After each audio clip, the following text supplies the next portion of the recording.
Oh, there's a chance we start on time, my friends. There's a chance. I'm an old man. I always show up early. It's all these young whippersnappers that I have to corral around. So sometimes you got to get it going, fellas. A wizard is never late, Brad. He's always precisely Persistently on on time. time. How goes the day, my man? How goes the day? Wonderful. I'm excited to be here and talk about New Orleans, which was a fantastic event. It was my second of the U.S. Open events, but Brad, it was actually your first. It was my Why don't you first. give us a sense? I was very happy. I have to give it to Brant. And as much as I like Brant, he has as much of a big head as I do, so I can't give him too many props. Otherwise, he won't be able to wander around. But with all the problems that New Orleans had with the disaster and stuff like that, everybody there, the staff, the people that were there, everything was like on time. Everything was well run, and the people in New Orleans were actually like pretty hardcore about everything that was going on. Like they were fantastically nice, even though electricity was down, streetlights were down. Everybody was super cool about everything. So I had a great time, even though I was falling apart. I limped into New Orleans, but the event itself was amazing. I loved the little things get me too. Where everybody knows. I don't know if you guys know. I'm kind of a nerd about fluff and everything else, and the display. The open events give out a set of cards that have all of the missions, exactly how to set up the mission, like what the what the rules are for the mission, what the setup for the objectives are in the mission, and then they have another set of cards that has every secondary on it. So you can, those were super cool. I loved them. I just love putting them out.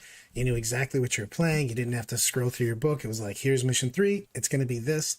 Here's the secondaries, and you just put them on the table, show them to your opponent. Boom. No ifs, ands, or buts. It's right there. But I really loved it. I thought, like, I like the little things. I like the background a lot. I love the fact that they had a huge background for AOS and a huge background for 40K, for the pictures and everything like that. I don't know. They were gigantic too. Also, they had like a 10-foot tall Space Marine. They had a life size Space Marine, which was pretty boss. I know these are small things, but I just think they add a lot to the experience of a tournament goer. They did to me. So I dig Brad, it. did you know that um, if everybody hasn't met Mark, sometimes, oftentimes, he doesn't like wearing things on his feet, so he's just walking around without shoes. Always. And It's just, people were messing with him by taking his shoes and putting them in random places in the tournament venue. One of which was at the feet of the Space Marine. I love everything about that. The but the tournament, um, it's a different the terrain, but I did love the fact that we had all painted terrain. I mean, I didn't expect that we wouldn't from a GW event, but having well painted boards is also adds a little flavor to when you're playing. They were very precise about where the terrain was too, which I actually like a lot. Judges would actually come up during the games when you're setting up and stuff like that, and they were like literally making sure that all the terrain was where it was supposed to be, which means that everybody's playing on a fair board, which I do like a lot. Some people don't like the no variety, but I do appreciate it in a competitive sense that everybody's playing on an even footing. I'm I'm very fickle about that. Some days I'd like to have more, different terrain every single time, but in the end, I do want fair boards. So I did appreciate that quite a bit. So you know that everybody's path included not having to play on some very skewed board, which I think is a big deal. What happened to my So awards? That's true. Dingo gives me that. I may or may not have forgotten my stuff, and then Val and Rich were taking pictures with John and I's awards for the tournament. Well, hilariously, for one, John won two different awards, and one of them they didn't give him the trophy for, and then it turns out that Richard Hughes and Val somehow got a hold of it. Yeah. So he didn't intentionally leave it. Brad was like, "I got a book, I got a trophy, I'm good. I got Yeah. things to do." I tried to go get them. The best part was is I found out later they had pictures of them. We are sitting that evening, and I was like, "Oh crap! Can I still get into the hall?" And they're like, "You don't need to. We've got your stuff, and also here it is. Here's pictures of us with your stuff." So All right, that let me was give a pre-event story because it involves Brad. uh oh. All right.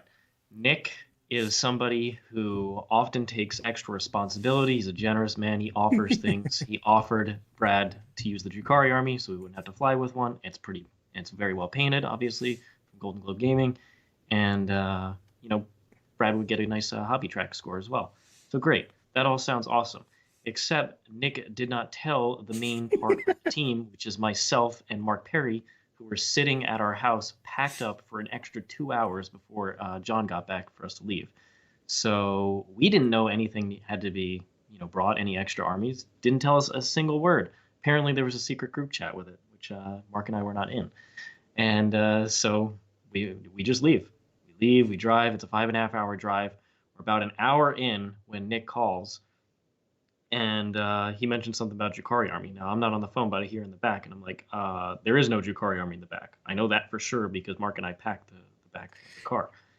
And so John's like, oh really? Let's pull over to the side and just double check. And like, sure enough, no Drukhari army for Brad in there.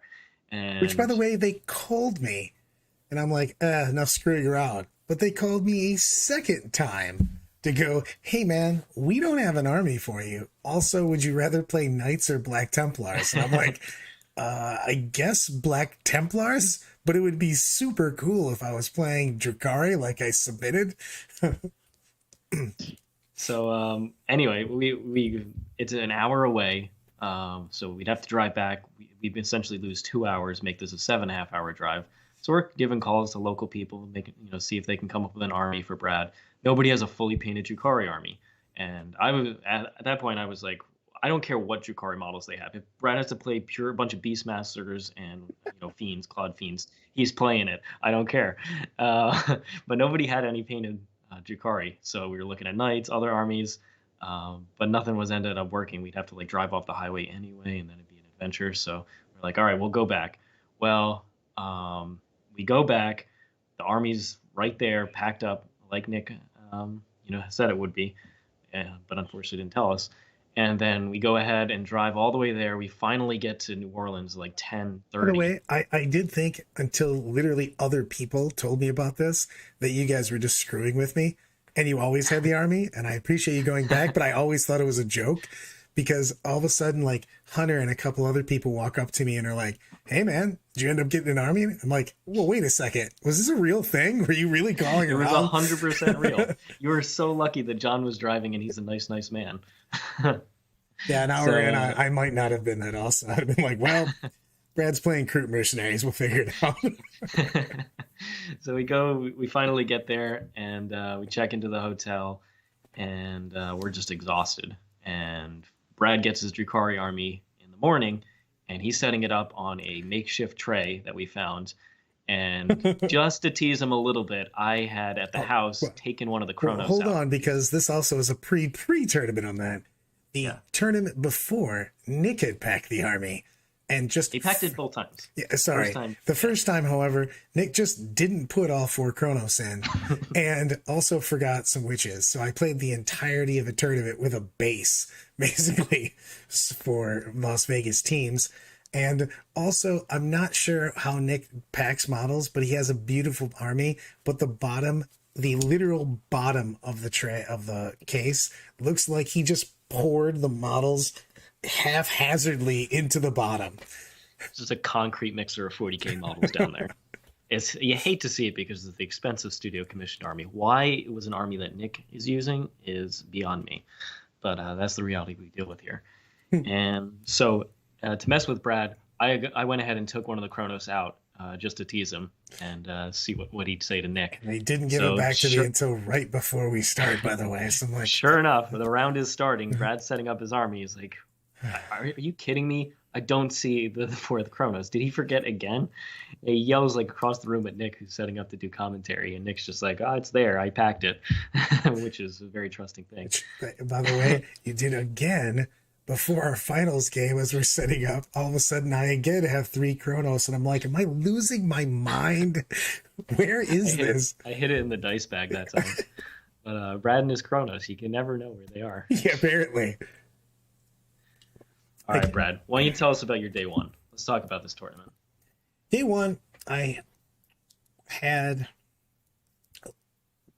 not problems, just I was a little worried about day one because of the fact that in the GW terrain, the Dawn of War setups are crazily worse for me than all the other setups. Like the other setups are fine; they're all perfect for the way my army plays. But the Dawn of War setup is the one that is very tough. Exactly, they were trolling the crap out of me. They Legendary. With the first day I knew was going to be hard depending on matchups and things of that nature. So luckily, I was able to sneak out some games where the matchup was favorable to me, and I played a Drukari mirror, which I've played a zillion times, so I felt like I was just rep, just pure rep wise. I've played it so often in tournaments and in practice that I was able to sneak it out. And I also had the key Drukari tactic, which is go second on the mission, so I was at an advantage there.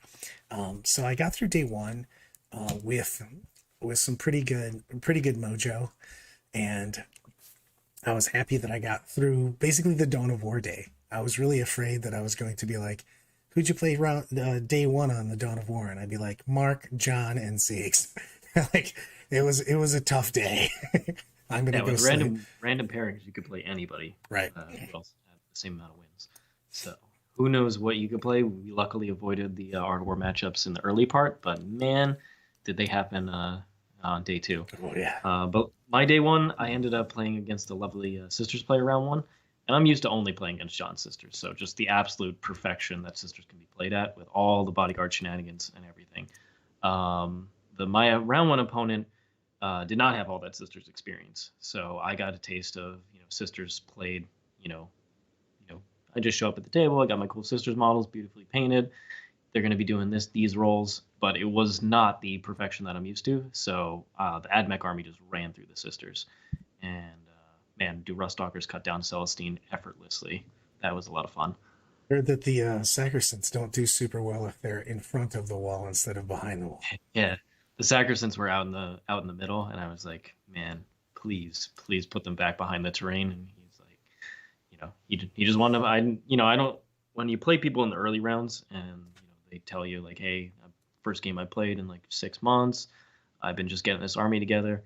I don't like critiquing their play or like telling them this is what you can do better unless they ask, and then I'm happy to do so. So I just let the Sacristans be deployed out in the open, and then I murdered them all turn one, and we went from there. And then round two, I had a really tough game. I played against Ryan Schneider and his Custodes, and this is a really refined list that he's been running to a lot of different tournaments. And he's a really strong Custodes player, so I knew it was going to be a tough game. This was Hammer and Anvil. This was the scariest mission on day one because it's retrieval mission, and the Games Workshop terrain has two formats. They have a Dawn of War style, and they have a Hammer and Anvil / Table Quarter style. And for whatever reason, they don't want to play all three Dawn of Wars on day one, and so Oh you my! just play the I Dawn of War format completely on Hammer and forgot that Anvil. we did that. So they Ugh. don't change the terrain at all. The ruins are angled down the side, so if you touch them, you can see down the entire down towards the table. It's There's not a very lot of line of sight. small too on that. Yeah. Exactly. So this is like the worst. If you play two gun lines, it's going to be a wild match. And Custodes shoot, but not like a tremendous amount. So I was fine going first or second. Ended up going first. Sent the planes up, gave them the shooting buffs. I was like, all right, if I take care of the Caladius, he pretty much can't deal with the planes very efficiently, and they'll just fly around the rest of the game, pick off units here and there. Well, two last cannon hits, two last cannon wounds, 5-up invuln, 5-up invuln. All right, double fives there. All right, I still have two more planes. I do a couple plink damage with the other shots. Fine. Next one, I go ahead and shoot into him, and he turned off rerolls on that first one. So I was like, all right, I'll just go next two planes right into the second one, and if I pick up one, that's still good damage. Well, guess what? 6 and a 6 on his saves after my two last cannon wounds.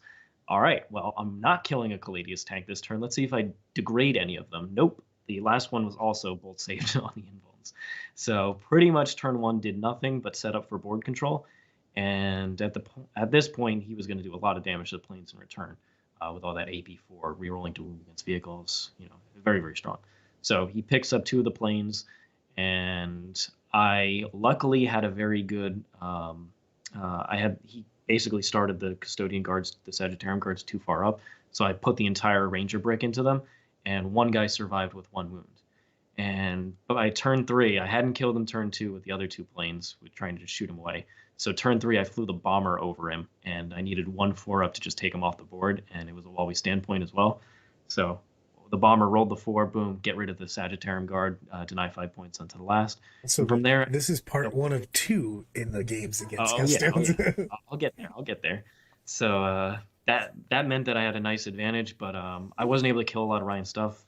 He was slowly moving up the board, but I started with amazing board control thanks to the Cerberus Raiders and the Infiltrators.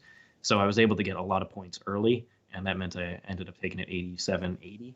But I didn't have a lot left, and like people kept coming by the table and like, oh, how's the game going? Doesn't look going well. But because I had such a huge points lead at the beginning, um, It's pretty much my thing on you. I walked up to your table and went, "Well, I'm leaving. This looks way too tight for me to chat." but that was a really tight game. And then round three, I played against a Dark Angel player on the second toughest mission on day one. And that was on Scorched Earth, which is the only mission in which every single objective is out in the open. So it's Dawn of War. There's 6 objectives. 2 are in the center. Sure, those are out in the open, no problem. But then the other 2 in your deployment zone are also out in the open. And went first in this one against the Dark Angels and cleared an entire half of his army on the one side. And then he came up to the center because he has a bunch of multi-meltas. And then I sent every Rust Stalker out into the middle of the board after that and was able to pick up a lot of stuff. So ended up winning that one convincingly, 3-0 day one. And let's talk about day two, Brad. Still sitting thinking about how much I didn't like that. That's the only thing I didn't like mission wise. I played Thousand Suns on the Hammer and Anvil one, and that was a decent matchup for me because I think the Thousand Suns' worst matchup is probably Dark Eldar because I can get to the casters so quickly. Yeah, you just get right there. They don't have the speed to. You get to dictate every single engagement. And indeed, I'm ready to come to the Great White North. I am going to Canada next week, so I'm ready to rock and or roll. It'll be my first Canadian tournament, by the way, which is sad because I'm literally 45 minutes from Canada. So you think I would have just walked over the border at some point in time to play with my models? I've played more Canada matches than you. That's amazing. You guys went yeah, we went Team Cherry Hammer. Complete crushed in teams. We only lost a single game in that team event way back when, and that was John Lennon against Scary, which 2 Art of War coaches going up against each other. That was strong play. Well, let's talk about New Orleans. Round day two. Day two came in, and I was very happy about the missions and whatnot. And I had favorable. We had one match before we had to be paired down because in the GW events they pair into a top 16. So they bracket out. So basically, you almost have a completely second tournament after the first 4 games. So you play 4 games, they bracket it, and then effectively it doesn't matter. Especially, I actually love this a lot because of the fact that it means that even if you had a bad couple games or things didn't go your way, you got bad pairings and whatnot, you are now in a completely different, it's a new tournament basically. You got another tournament to play and you can put your woes behind you and go on. So my first game I played against Iron Hands. He had the memes. The memes. I had he had all the Redemptors and the Achilles Land Raider with the like 77 multi-meltas that came out. And we were playing Sweep and Clear, and the board just set up so perfectly for on Sweep and Clear if you're playing an assault army on that, because you're literally directly right there. My opponent went first and pushed everything kind of the middle to try to take for Sweep and Clear, and then I assaulted his army on turn 1. So that's literally what happened in that game. I just went. He pushed up. I went. I'm Dark Eldar. Let's just go ahead and punch everybody. And then I made it to the top 16. And we 16'd it up. And then I actually have a good story on this. My first top 16 game was against Mr. Cooper, the youngest man there. And he made the top 16, so congrats to him. Playing as Death Guard. Unfortunately, he didn't have a ton of Drakari experience. So he was told by one of his playtest friends that the best way to deal with Drakari with Death Guard was to be super aggressive. And that is exactly the opposite of what he should have been doing. So, and he crushed. He literally crushed beyond that too. He did really well after me. Before me and after me, he slaughtered people. Did great with his death guard. So congratulations to him on that. Let's get a super chat real quick before I tell you the rest of the games. Yeah, thanks so much for that $10 super chat at JDH1129. Richard, any units with enough Overwatch to stop Rustalkers from charging? There's a couple units that you might not want to charge into. However, the AdMech list that I designed has so many tradable pieces. I've got infiltrators, I've got the 5-man Vanguard units that I will just charge them in first. Do you want to Overwatch? Okay, if they do, they'll go ahead and blow away those 5 models. I don't care. And then the Rustalkers hit you. And this actually comes up in the game I played against James Kelling against his Kronos. I was like, all right, I have 26 Rustalkers in front of your Talos and Kronos ball. I'm going to charge these 5 Vanguard in. Do you want to Overwatch? And he did Overwatch. He killed them all. And I was like, cool, they're gone. Now, I see Tanglefoot in chat. Tanglefoot does not work against Rustalkers because they ignore all movement, advance, and charge penalties. So you cannot modify any of those their movement or their charges. What he's trying to say are Rustalkers OP. Rustalkers are the kings. Love them. Easily top 3 unit in the AdMech Codex. By far one of my favorite units to play. They are scary. But I mean, if I was charging into, say, like a Tau gun line in the running Tau Sept, where they can just supporting Overwatch with a bunch of stuff, or if I'm playing against Ultramarines and I'm trying to charge into 10 can do the same thing, Ultramarines, somebody that can fire again, basically. It's not simply that they have a lot of volume of fire on Overwatch, it's also that they have rerolls, or they also have auto-hitting with AP, auto-hitting weapons with AP. That's when it's like, all right, I'm probably not charging the Rustalkers in first, but that's why you have to build into your list extra resources, like these 5-man Vanguard, to do that role. Because I'll trade them away instantly. Which also help you anyways, because they put deficits on your opponent when they get into... Exactly. -1 strength and toughness is strong, and they're obsec. So if you didn't Overwatch there, I would obsec the center objective anyway, if I didn't finish off the Chronos. So, but... Good question. Round 5. So I played Death Guard, and then I played Mr. Well, hold on, you just brutally annihilated this poor kid. Yes. The oldest man of the tournament. I was literally the oldest person versus the youngest person at the tournament. And he had a good list, strong list, and he did very, very well besides. He literally... Top 16 is great. He would kick butt before, and then he kept playing, so he kicked butt after. You know what I mean? So he did very well in that. It's just that he did not know Drakari very well, and the game plan of get super close to Drakari is not always the best. Especially the way I built my list, which is basically almost all punchy all the time. So I do all of my damage up close and personal. Queensberry rules. So I managed to get that game fairly quickly. And then Hunter and I play, Mr. Hunter Nichols. And or remember. Yes. And just on the Unbroken podcast with him and Jaime. Excellent guest. Probably one of my favorite episodes. And we played, and we were playing on battle lines. My least favorite mission, by the way, hands down, can't stand it. But we're playing on battle lines, and both of us have basically the same plan. We're both going to try to put nonsense up and do this little dance for a while. And then Hunter decides to have a miss. I think it was either a 5 or 6 inch rerollable charge, and just not make it. So I ended up taking an extra.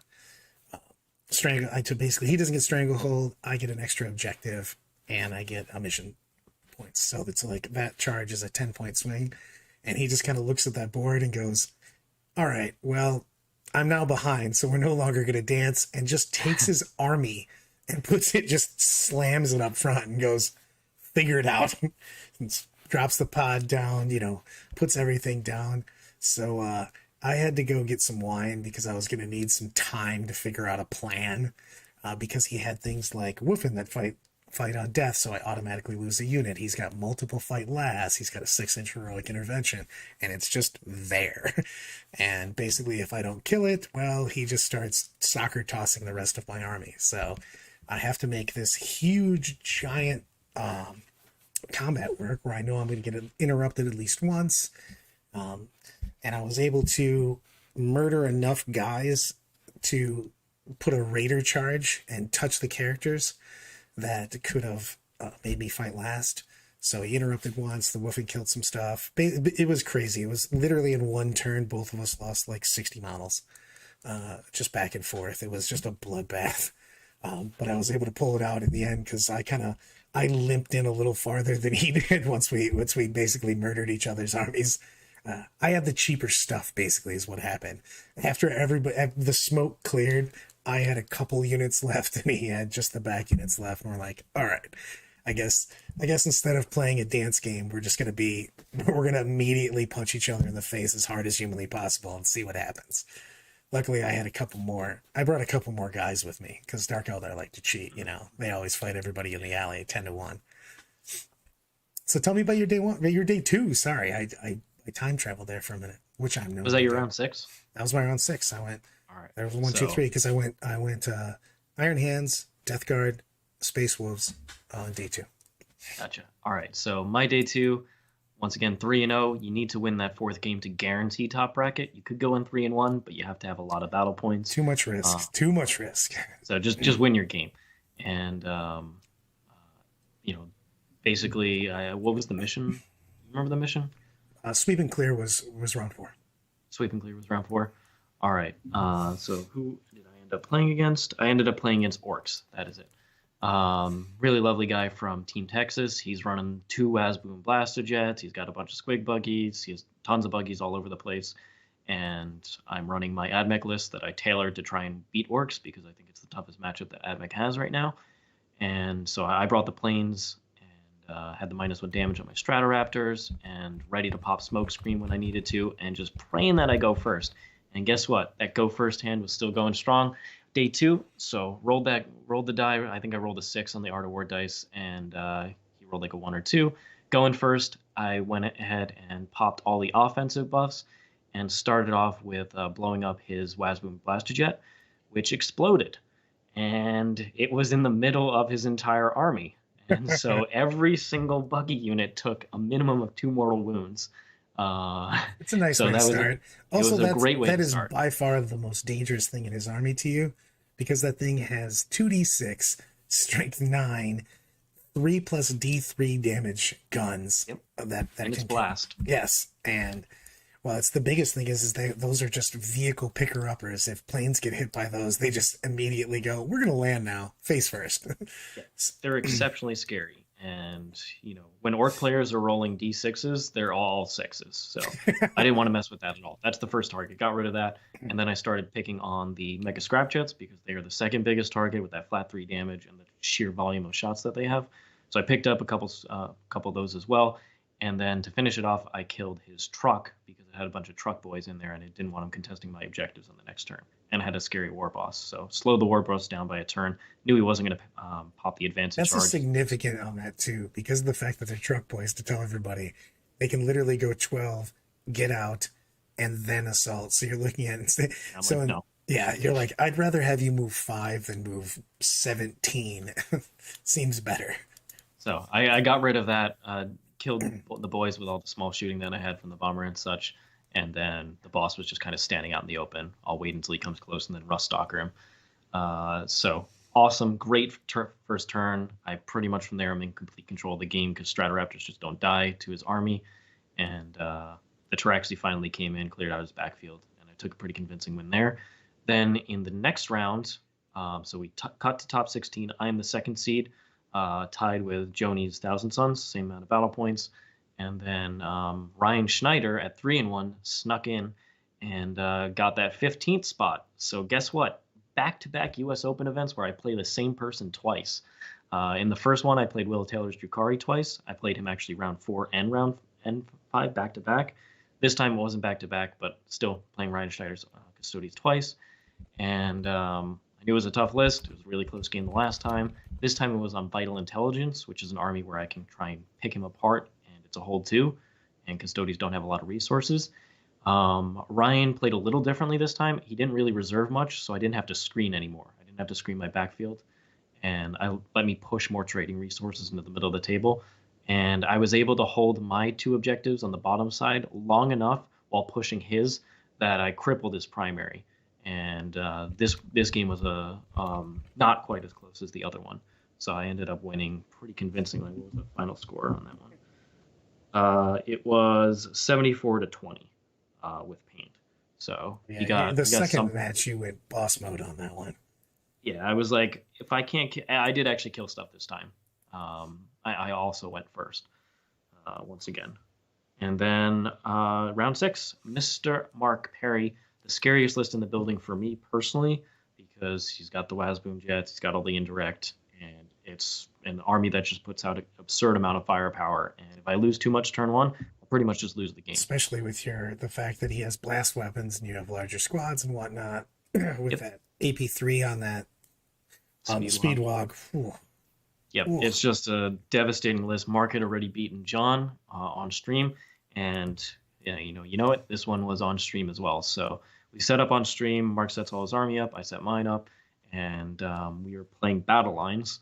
So hammer and anvil. I'm all the way back. I know that this is going to come down to the first couple turns, and so I ended up picking bring it down, stranglehold, and what was the third one that I picked? I think I picked retrieve Octarius minimum I get the 4 points on my side, and then if I survive, I'll get the points in his part.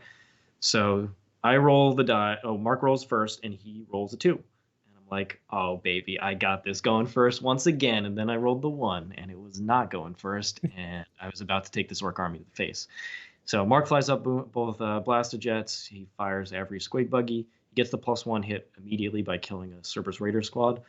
And from there, he has his choice of targets. He butchers a bunch of the infiltrator unit and some rust stalkers, and then I carefully deployed the rangers because they're the key to this.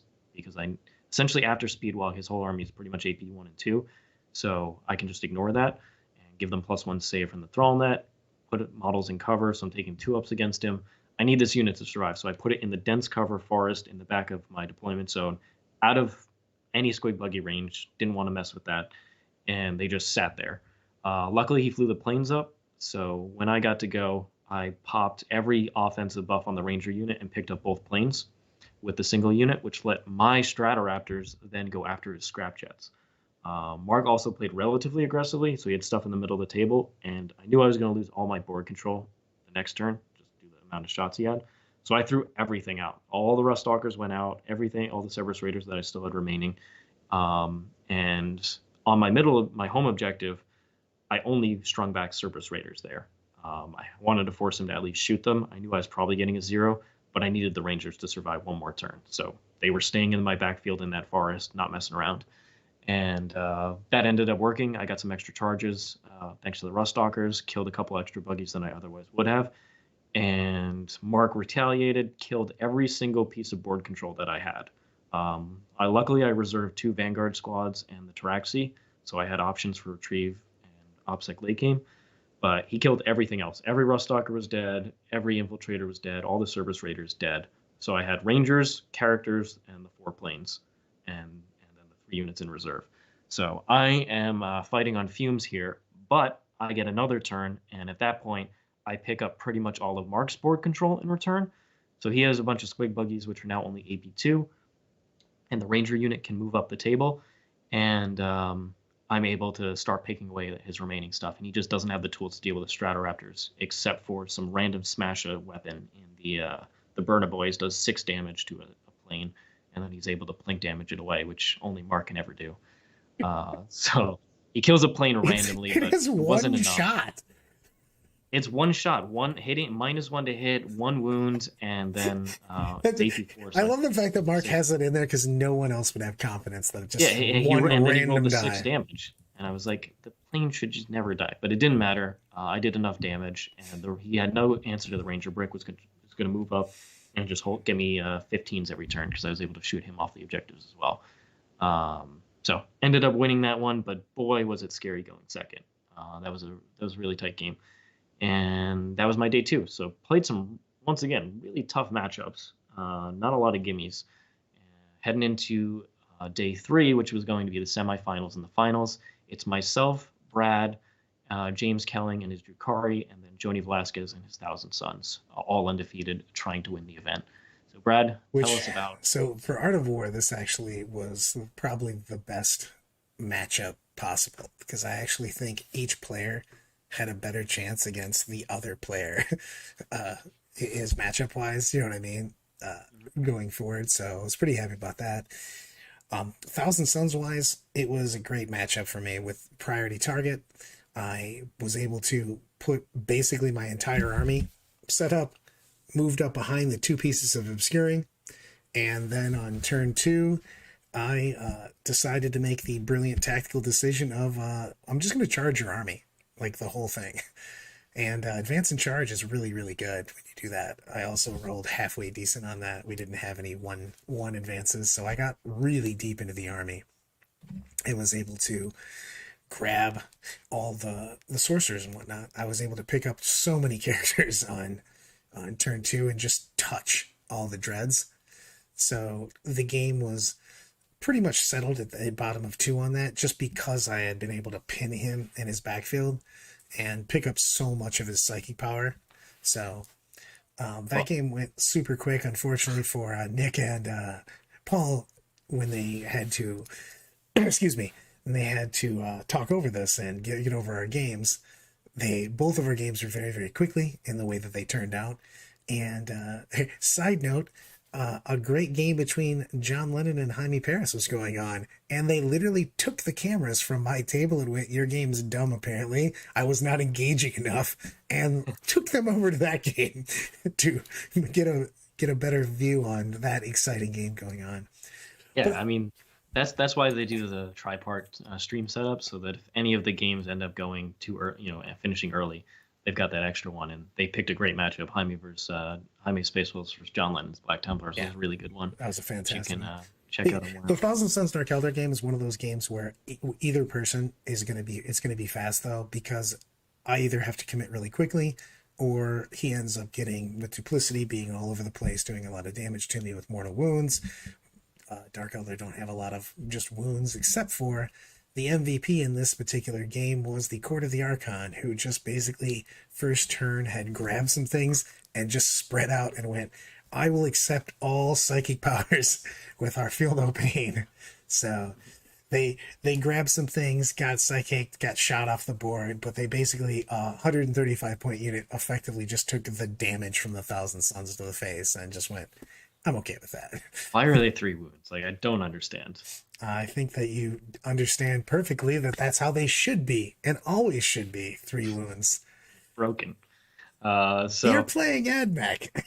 I'm playing a very Admec had a 48% win rate at New Orleans. I don't want to hear it. You know what? Drukari had 61%. I am playing a below average army, and that was with me. That's with all my wins, 8 wins. Admec had a 48% win rate. 77% over the weekend and won almost every tournament. It was split 3-3.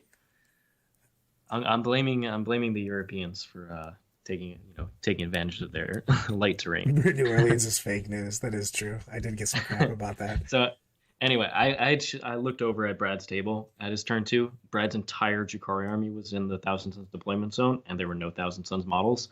So that's how that one ended. So I knew Brad won. And I was playing against James Kelling, who I had played the weekend previously at the Las Vegas Teams event. It was Admech versus Drukari. Then he was running still the same amount of Chronos there, but he added 5 Talos to his list, so it was even beefier, and he had added a ton of heat and the lances. Talos were also artisans, so they were actually -1 damage also. Yeah, they're -1 damage. You They are got getting the thrown field under the bus on this also. Below average. Troll Master Siegs. You should have a special robe that just says Troll Master on the back of it. When we talk about the post-tournament wrap-up, I'll do a little more trolling, because I was trolling John and Jack the whole time, and it was a lot of fun. But so I'm playing against James Kelling. The previous weekend I had beat him with Admech, and now I'm playing him again. This time I have the planes, he has the Talos. I don't want the planes anywhere near those heat lances. I want to force the heat lances to come up and then hit them with every Rust Stalker and with the Vanguard to give them -1 toughness, because he didn't have a Homunculus. So they're T6. If they go down to T5, I can get my Rust Stalkers to Strain 6. Strain 7 if I had the Cannibal up as well. But Strain 6 is plenty, and just cripple his midboard presence and his objective durability. So I end up playing I go first, but I play very conservatively with the planes, flying them back and forth in my deployment zone, and just getting any blink shots that I can. And it's priority target, and I had won the roll-off to determine attacker defender. I ended up choosing the role in which I pull the first objective, which, man, do I have a great track record on priority target of winning that roll off. And I took the one on his deployment zone that could be moved outside of the ruin and pulled it out. And in this version of my list, I had the bomber, and so I had the 2 CP strat to turn off bodyguard. So if he went and put the Archon out there and strung it back to the bodyguards, I could just be like, he's not benefiting from auras this turn, he's dead. But so James didn't even try that, and he ends up coming up with a lot of stuff ready to hit me turn 2, and then I fly the planes around and hit him with every Ruststalker on my 3rd turn, and pretty much crippled his army. He didn't have very much left after that. The Ruststalkers just hit extremely hard, and I had the fight last, so I made the big 3-man unit of Talos fight last, and then activated the 10-man unit and picked up the other ones. So was able to take that game pretty convincingly, and then heading into the final, it's Brad and I, Drukari versus Admech once again. Brad, what are you feeling? One, I couldn't have felt worse if I was on fire at this time. I was a little under the weather. Brad was talking solo. I couldn't hear him, so I was like, Brad, I'm just going to stand next to you, and we're going to roll dice He together. literally goes, Six is very nice about this because I was kind of out of it. And I'm just sitting here and I'm already thinking, looking at the board going, is there a worst army matchup versus my army versus his army on this? And I'm not sure there is. So I'm like, I have to play crazy and have a ton of luck go my way. And I currently feel like someone beat me with a bat. So Siegs just comes over to my side. First off, he just tried to tell me a couple things, and I go, Siegs, I have no idea what you're saying. And he just went, I'm just coming over to you. I just sat next to me and Just pointed. standing next to him. I literally just started pointing and handing me. Also, Siegs is a dice bully. He wouldn't give me any of the dice. I only got assigned enough dice to roll my saves. He's like, I give you just enough. I'm gracious enough to give you some of the Art of War dice to use. you're like, this. We're rolling exactly. This is the amount of dice you get. Also, I want them back as soon as I roll. Yeah, you roll them. So we start off. The mission is actually favorable for me because of the fact that if I take an objective, I keep the objective, which means that I can keep my backfield objectives for most of the game, even if everything gets murdered, which it eventually did. But so I'm basically as long as I don't screw up, I'm guaranteed 40 points in primary, which is a big number, especially against that army. So I feel the best part is the beginning of the game. I made my one error that I thought I made, my 100% error that I thought I made because my foggy brain apparently should have just asked. I thought that the old Ranger brick was going to be shooting me at 30 inches instead of 36, and I had done a little risky move of putting the Raiders where the Rangers could see them, and I'm thinking, oh, Seek's going to have to pull up a little bit, I can do some shenanigans, I'm going to get into this Ranger brick, and then he instead looks at me confused and goes, I don't know why you put these guys in range. And I'm like, oh, it's 36? Well, this is going to be a bad turn for me. so I did lose. I was going to lose the Raiders anyways, but I wasn't going to lose them. I shouldn't have lost them right away. I got lucky with, I made a couple. I didn't make all. By the way, the game starts with Brad shooting 3 Dark Lances at Siegs, wounding with all 3, and Siegs basically nonchalantly making all 3 Dark Lance saves on his plane. Thanks to cover and +1 save. Which literally may have came back to haunt me because it would have been super awesome for the Talos to not have an extra Stratoraptor to shoot me with las cannons. I don't know if you guys know this, but las cannons are not Talos's favorite. It's not their friend. It's not something they asked for on their Christmas list. So I would have rather had one of those planes go away turn 1, which would have been fantastic. So I set it up, and I also set it up for... I didn't think it was going to happen, but I basically I blocked out my entire backfield. I literally used Tetris tactics and the base of, and everybody should do this, get the base of whatever it is, and then get an inch off that. And I basically did some weird formations in the back so Sage couldn't just fly back into my backfield and set his planes up. So I spent kind of a decent amount of my first turn or deployment just going, all right, exactly how big is this base? You know what I mean? And figuring that out. Because otherwise he just comes in, the wings come over, sees and goes, hello, the rest of my units, and murders them. So I had to push back a little bit on that. I opened up a few holes in the midfield, just kind of going, hey, Siegs, do you want to either make a charge into the middle and or put your planes into the middle so I can collapse on them? And weirdly enough, he did not accept my invitation, which made me very sad. when he flew immediately sideways and started shooting and stuff. And I was like, there's space right here, Richard. You can right here. I cleared it off. It's so welcoming for you. You can go right there. Weirdly enough, he decided that was silly and did not.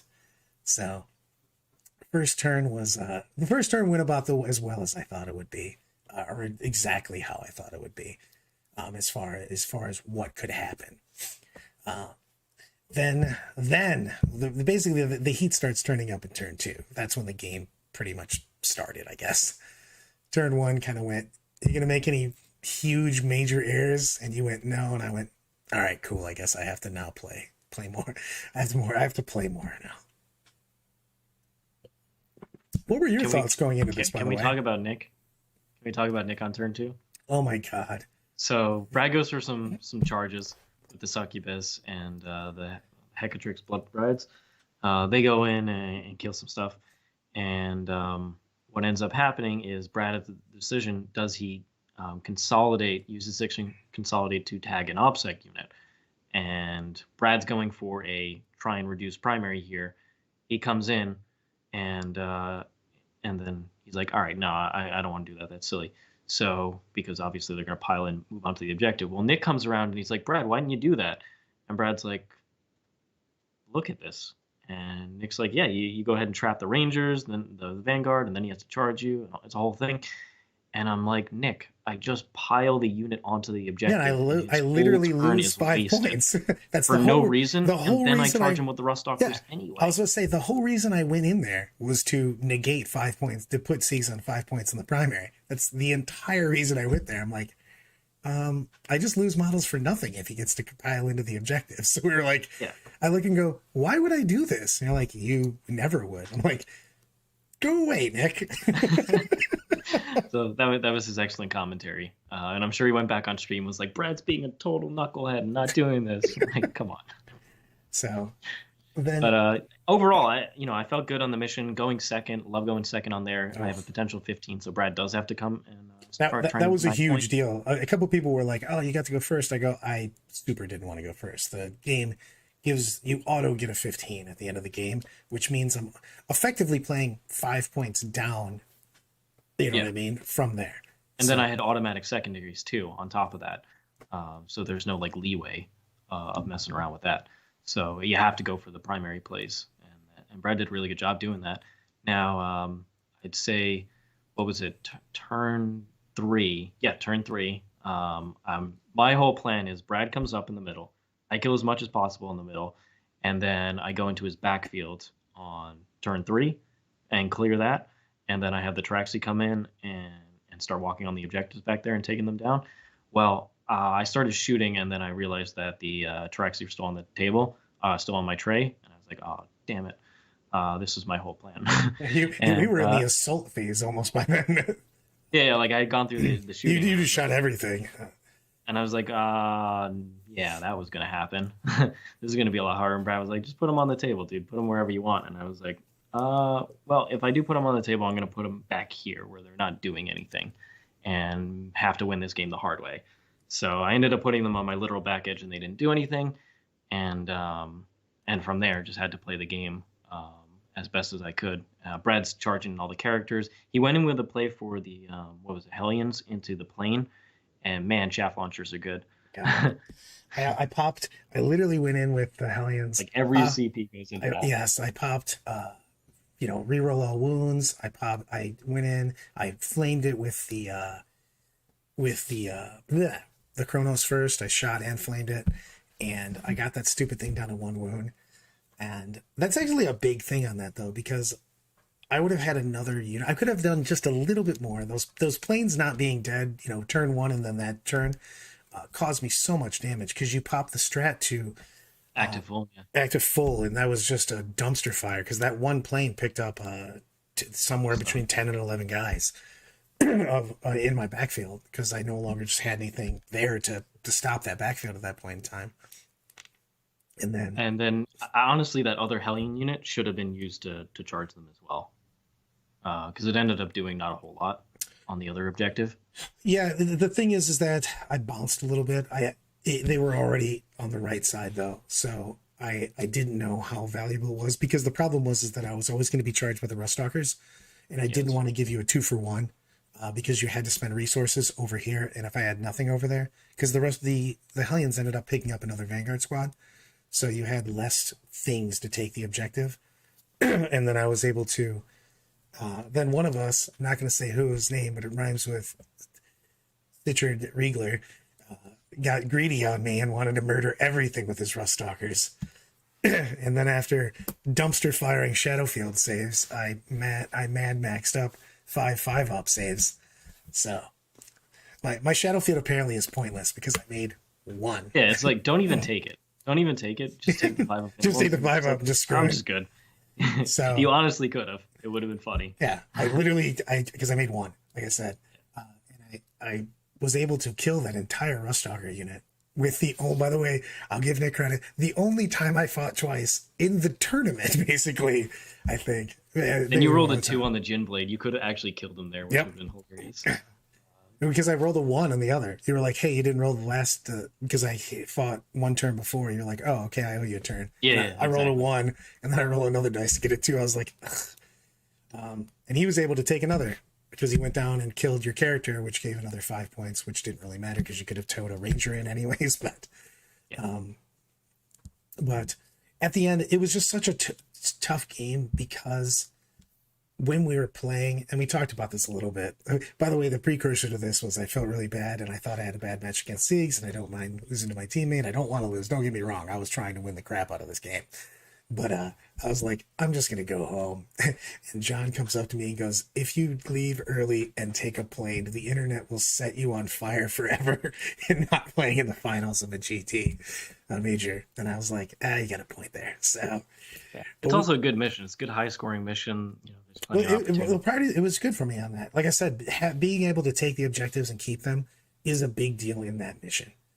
The only thing that I would have done different was that first move when I was thinking that you had a 30-inch gun. I could have just put both the raiders behind the piece of terrain, which didn't make a huge difference because with advancing up, I was able to get the guys up front anyways because there was no other shooting.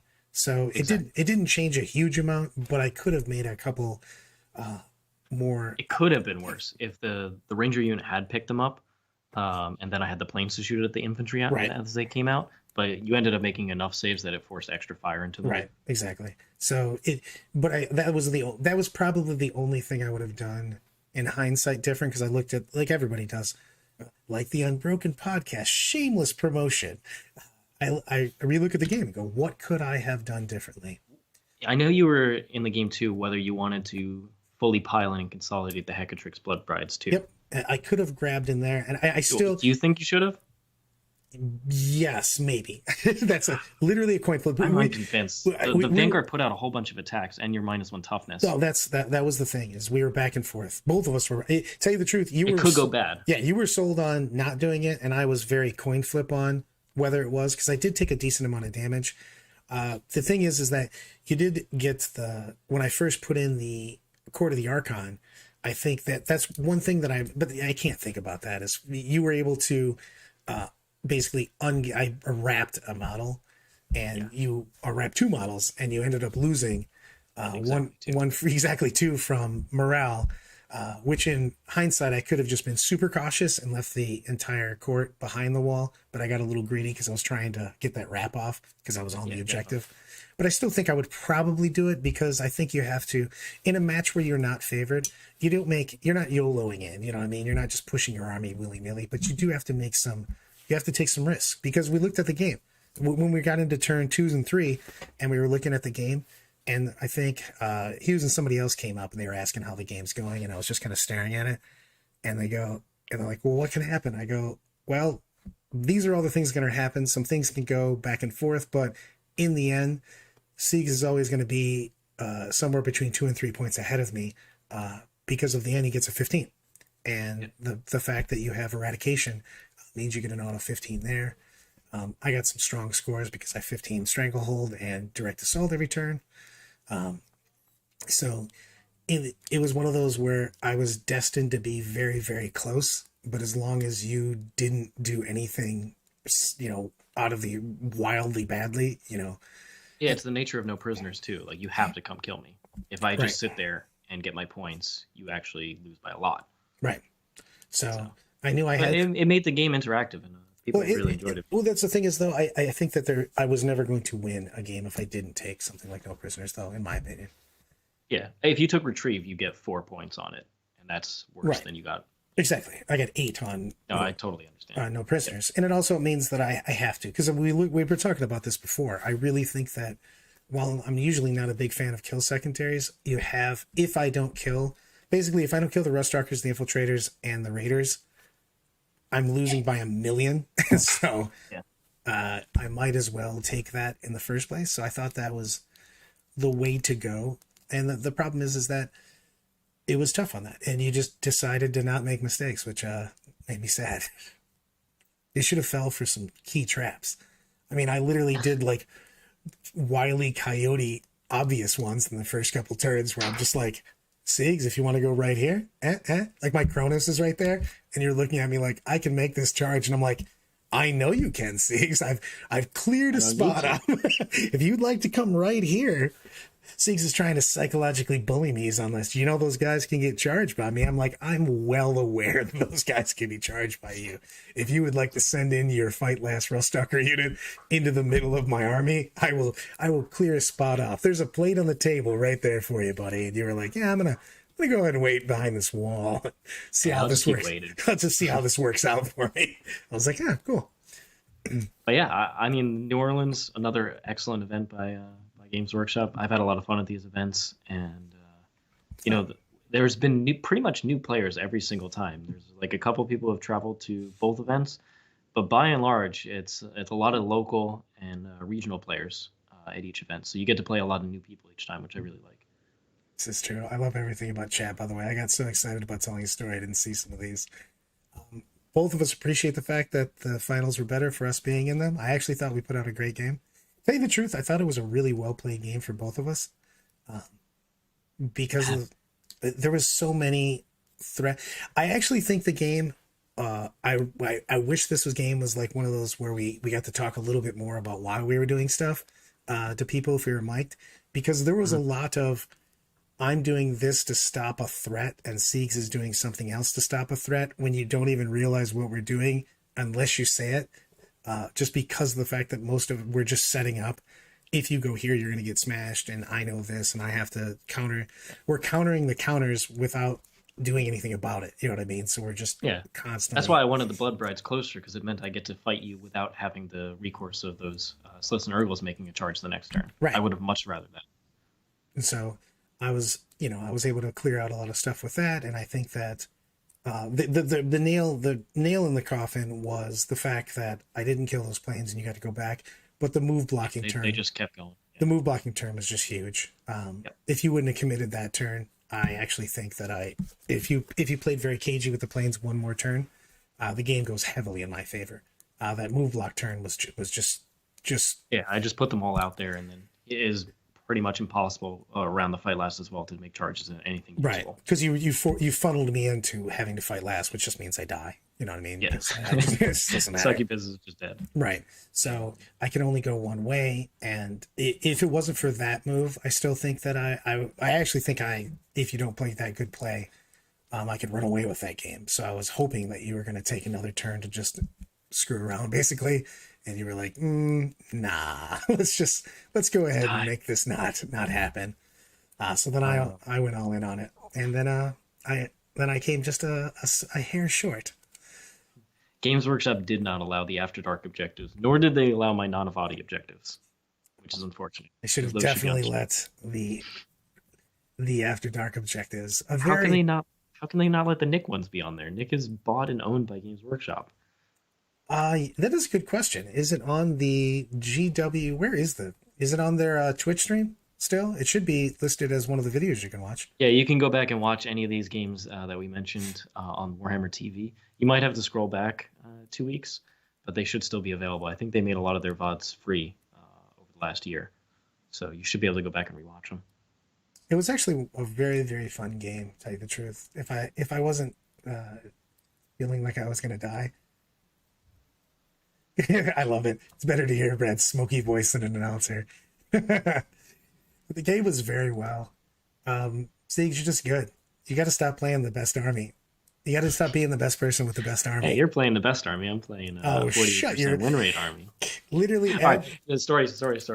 So anyway, I I was trolling John and Jack, who are fed up with AdMech and me just winning every game with them. So I took advantage of the fact that once again I was the only AdMech player to make the top 16 cut at the U.S. Open, and then on top of that, that AdMech had such a poor win percentage of 48% win percent with my 8-0 record that I kept trolling them about how I'm bringing AdMech up. It's such an underpowered mid-tier army that I'm bringing up, and they were not particularly You were pleased. literally enraging John on that. I It's actually too easy. Too easy. my analogy on this is the tiers go Admech's up here and while Jakari's second, they're like the little brother that's handed a controller that isn't plugged in and they're playing. That is currently how it works out. No custom objective markers. Like it should have been except for either Nick's face or after Brad after dark. Yeah, So would be that's big how I felt. We should have had an asterisk on that. for Austin. But I'm looking But forward to it. We've are got you coming to Austin? I'm not. I'm You're looking not. for. I am currently looking for is if I can get a better deal on a hotel for us to run a seminar. So hopefully people will be interested in that. But We're gonna try. We're gonna try. More details if we end up figuring it out. so But we're gonna see on that. So everybody's showing up the day before. yep, But Nick will all be in, commenting at Austin. I'll be there. John will be there. Jack will be there, and then I believe Mark is coming as well. So we'll have most of the team there once again. I will be candidate up. I'm invited to a different country. I just have to prove that I'm not a plague carrier. So so all in all, how did you feel about this win versus some of your other wins? I mean, it felt great. Played a lot. I felt like this was one of the harder runs that I've had, where I played a lot of good opponents over the course of the 3 days. So definitely wasn't easy. Like if I had easier opponents, I would have pretty much been maxing my score every single game, and that was not the case. So even with a strong list like the one that I was running, it was still a fight. I thought you had a very you had a tough road. Yeah, I mean, Yeah, when I was looking at I, your I the players you I played. played a lot of people that finished towards the top. And I played Ryan Schneider twice, and he finished pretty high overall. I played Mark Perry, who was also top 16. Obviously, you and James Kelling, and there might have been one other person who made top 16 that I played. Um, so yeah, it was a tough run. A lot of good players. Strong run on that. Well done, sir. Well done. I Well, love everything about it. you and I are going to be back this weekend, though, and we are going to be doing the Imperium Clinic in the War Room. Correct? Saturday. Saturday. Saturday. Saturday we'll be doing Imperium Clinic, so the Brad and Siegs combo will be back. Tomorrow on YouTube, we have a really interesting matchup. We are playing two of the best armies in the game right now. That is going to be Mark Perry's Orks, and they are playing Mr. Nick Nanavati's Grey Knights. So that's a really cool matchup, 1 p.m. Eastern I Time like tomorrow that on match a YouTube. lot, by the way. I think it's Yeah, very intriguing because yeah, both have definitely. the firepower to kill the other person, but I think Grey Knights have a lot of shenanigans too. The teleport Orks don't have a ton of screens, Right. and they Especially have late game. all those heavy side cannons add up because they're strength 8, so But they can get around the ramshackle. late game shunts and gates are a huge deal in that match, especially when you're getting in turns, 3, 4, 5 all of a sudden when there's less things basically, or you can get those good angles, steal objectives. Um, I'm a big fan of that. I actually, as a person that's going to watch that match, I'm very excited about it. I think it's going to be really good. And then, of course, in the War Room, we have, and that's tomorrow, we've got John Lennon playing his sisters. He's going against Jack's latest and greatest Black Templars. So all new rules. Jack, tried some of the more popular ideas in the YouTube stream, but he's going to try and run the more competitive build that he wants to run at Austin in the War Room. So we look forward to that as well. And thanks everybody for joining us. Hope you enjoyed just us talking about the rounds that we played in New Orleans. It was an amazing event. I'm really excited for Austin. Hopefully I can go for the three-peat there. That would be really cool. But there's going to be a Seeks tough coming out round. of nowhere to be ITC. Yeah, I'm I'm in the gonna. top 100 before scores. I I'm know. coming up. I was going to say I'm holding on to the number one. I'm gonna convince you that you shouldn't travel anymore. Go away. I need to hold on to Right? number one until Vegas. I just need two more wins. Two more wins, Brad. Well, apparently that's all you. What do you got? Four. Austin and LVO. You got three ones and a two, I think, or three ones and a three is what you have right I, now. I finished technically fourth at ACO, even though it should have been third. But that's my lowest standing. Obviously, the other ones are wins. You crack me up, bro. You're like, I'm only gonna go to majors, just win them. Just super majors. It's all good. So thanks everybody for hanging out. We'll eventually get Siegs in a different army than AdMech to give everybody else a chance that we Give can me some win this. talents. Thanks again for watching, everybody. We appreciate you.